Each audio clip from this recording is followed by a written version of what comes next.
Hello, so this video is going to be for is to show you how to sow lettuce seeds. The same will apply to mustard seed or mizuna, any sort of salad, leafy green, any sort of salad leaf that you get.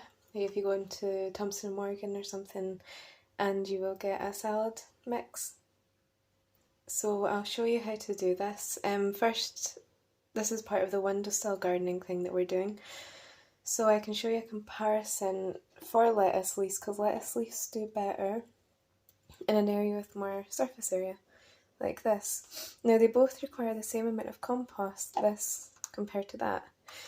But the difference with this is that you kind of get more for your money because it's larger, it's not as deep, and you get more seeds.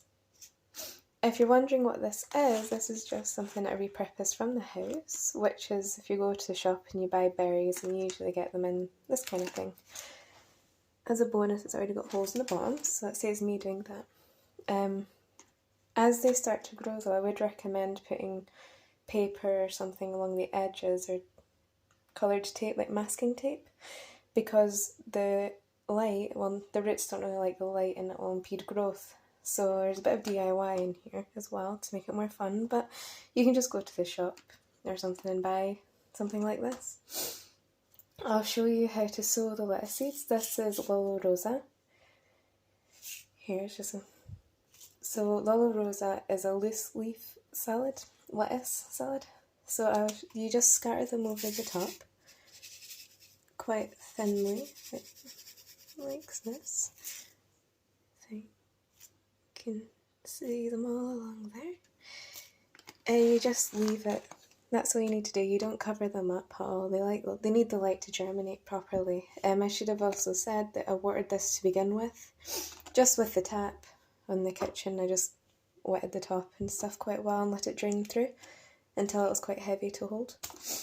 Because if you do it once the seeds are on, then it'll disturb the seeds and they'll get covered up with soil and splash and moved about, and it's just a mess.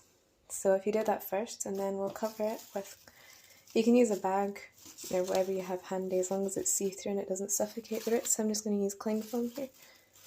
Just set it over the top, but not fully, just so there's still airflow, like a little pocket here and there. What this does is it increases the temperature by about 2 to 5 degrees. 5 degrees if there's sun on it, but you shouldn't have direct sun on seedlings because they don't like it and it'll dry them out too much and they'll get burnt once they start to germinate. So partial sun or partially shaded area, not in a south facing windowsill, and an east or west, not north because then they don't get enough sunlight. So an area that's out of direct sunlight and a windowsill that's got good warmth will be enough to get these guys germinated. They should germinate from 3 to 7 days depending on the temperature in your house or greenhouse, depending on what you have. So we'll just sit these on a windowsill and see how they go. Just keep an eye on them, and if they're getting dry, just give them a wee water. And then these will be good. You don't need to thin these out too much because the idea of this, as it's part of the windowsill gardening series that we're doing just now, is that you can just harvest lettuce from this direct from your windowsill. And that's all you'll need to do. So that's all for this, and I'll see you next time.